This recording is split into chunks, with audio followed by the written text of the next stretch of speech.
រៀបសួរបងប្អូនទាំងអស់គ្នាយើងបន្តមើលការសន្ទនាយើងមួយទៀតដែលនិយាយអំពីតកតងទៅនឹងមេរៀនភូមិវិទ្យាហើយតួអង្គនៅក្នុងការសន្ទនានេះគឺមានចំនួន3នាក់អូខេទី1គឺឈ្មោះ Jerome ដែលជាកូនប្រុសរបស់លោកអាឡាអញ្ចឹងដំណើរដើមតងនេះគឺជាការសន្ទនាណារវាងកូនប្រុសនិងឪពុកដែលគាត់ពិភាក្សាគ្នាតាក់ទងទៅនឹងភូមិសាស្ត្រឬក៏ភូមិវិទ្យាណាអញ្ចឹងJerome ដែលត្រូវជាកូនរបស់លោកអាឡាគាត់ផ្ដើមជាមួយនឹងឃ្លាមួយដែលថាdit papa la Finlande c'est un beau pays ដែលយើងអាចសម្រួលជាភាសាខ្មែរថានិយាយអញ្ចឹងលោកប៉ាឬក៏និយាយអញ្ចឹងប៉ាតើ Finlande ជាប្រទេសមួយដ៏ស្រស់ស្អាតមែនទេលោកអាឡាគាត់និយាយតបថា oui bien sûr បាទពិតណាស់ c'est un très beau pays il y a des centaines de lacs et de forêts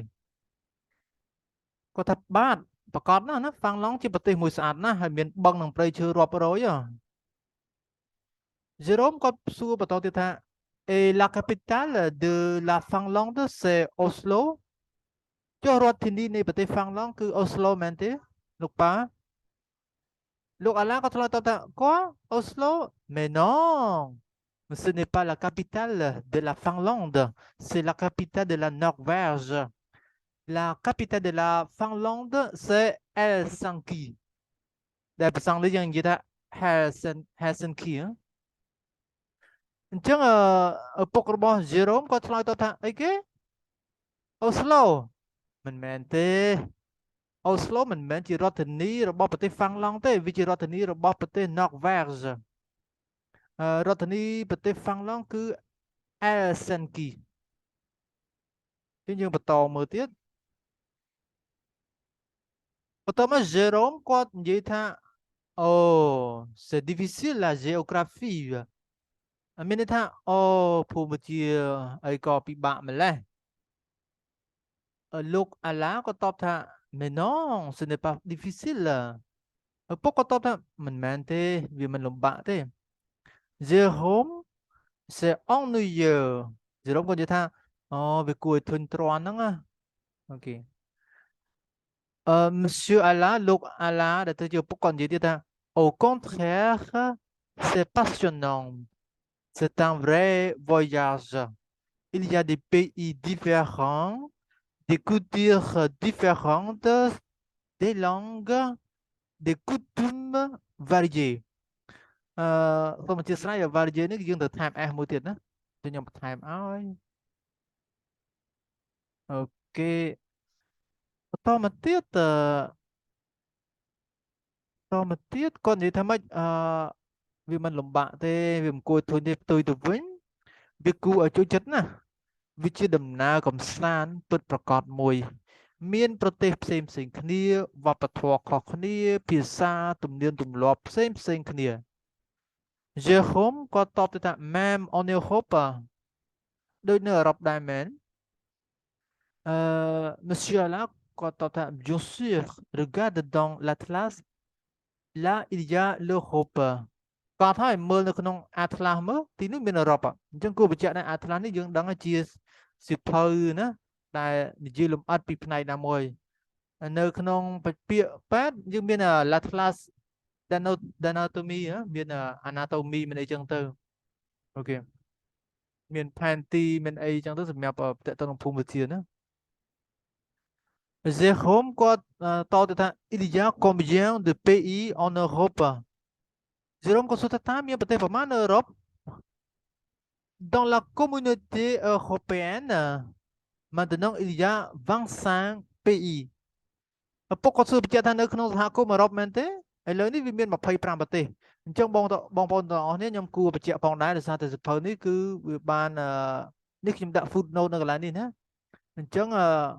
បើសិនយើងប្រៀបធៀបទិន្នន័យហ្នឹងថា25ប្រទេសជាមួយនឹងបច្ចុប្បន្នវាមិនត្រឹមត្រូវទេណាបច្ចុប្បន្នវាចូលដល់27ហើយ28ទាំងអង់គ្លេសតែអង់គ្លេសដកចេញអញ្ចឹងវាសល់តែ27 ចឹងនេះគឺជាឯកសារយោងដែលខ្ញុំបានដាក់ជូនណាគឺ Claire Michael Grammaire Dialogue Claire International អូខេចឹងគាត់និយាយថានៅក្នុងសហគមន៍អឺរ៉ុបឥឡូវនេះមាន25ប្រទេសអញ្ចឹងតាំងពី2005ដល់តនេះ il y a combien de langues តើមានប្រមាណភាសាលោកអាឡាក៏តបថា il y a au moins 20 langues différentes le finnois le tchèque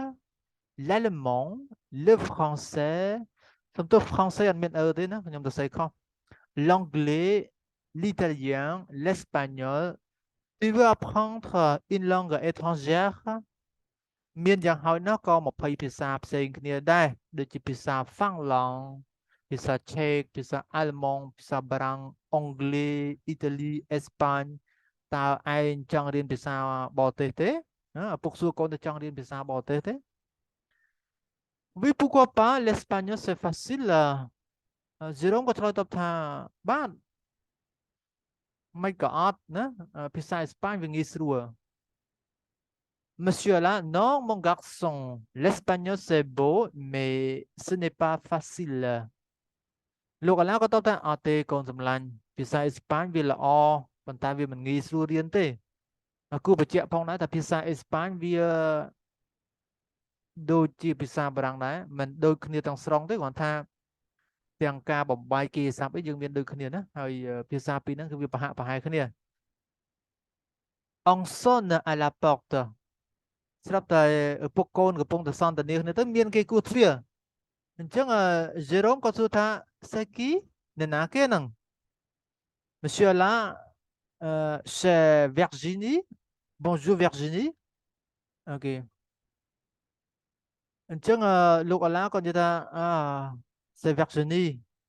អញ្ចឹងមិនមែនគឺខ្ញុំទេណាតោះនេះគឺ Virginie សួស្ដី Virginie អូខេ Virginie quand on dit bonjour monsieur, salut Jérôme, dis-moi ce soir à la télé, il y a un film de science-fiction, tu veux venir à la maison pour le voir? ជំរាបសួរលោកនៅពេលនេះគឺគាត់ប្រើតែជំរាបសួរលោកគឺ Virginie គាត់និយាយទៅកាន់លោកអាឡានៅពេលទៅកាន់ Jérôme គាត់ថា salut Jérôme អញ្ចឹងដោយសារតែគាត់មិត្តភក្តិនឹងគ្នាអញ្ចឹងទៅគាត់ប្រើ salut ជាភាសាអូខេសម្រាប់ប្រើប្រាស់ភាសាតាក់ទងជាមួយនឹងមិត្តភក្តិប្រាប់ខ្ញុំមកយប់នេះនៅលើកញ្ចក់ទូរទស្សន៍មានខ្សែភាពយន្តប្រឌិតបែបវិទ្យាសាស្ត្រទេតែឯងចង់មកផ្ទះមើលទេ Jérôme il n'y a pas de match ce soir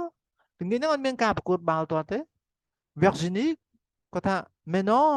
le match c'est demain alors tu viens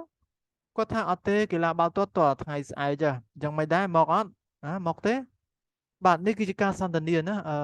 របស់យើងហើយវាវែងដែរអញ្ចឹងខ្ញុំអានម្ដងទៀតជាភាសាបារាំងដើម្បីឲ្យបងប្អូនយើងដែលគាត់ទើបទៅចាប់ផ្ដើមណាហាត់អានជាមួយខ្ញុំហើយក៏អធិស្ឋានដែរកន្លែងខ្លះខ្ញុំអានមិនត្រូវណាប៉ុន្តែគ្រាន់តែថាខ្ញុំចង់ចែករំលែកចំណេះដឹងភាសាបារាំងទៅកាន់អ្នកទាំងអស់គ្នា Allez dis papa la Finlande c'est un beau pays oui bien sûr c'est un très beau pays il y a des centaines de lacs et de forêts et la capitale de la Finlande c'est Oslo Quoi Oslo mais non ce n'est pas la capitale de la Finlande c'est la capitale de la Norvège la capitale de la Finlande c'est Helsinki Oh, c'est difficile la géographie. Mais non, ce n'est pas difficile. C'est ennuyeux. Au contraire, c'est passionnant. C'est un vrai voyage.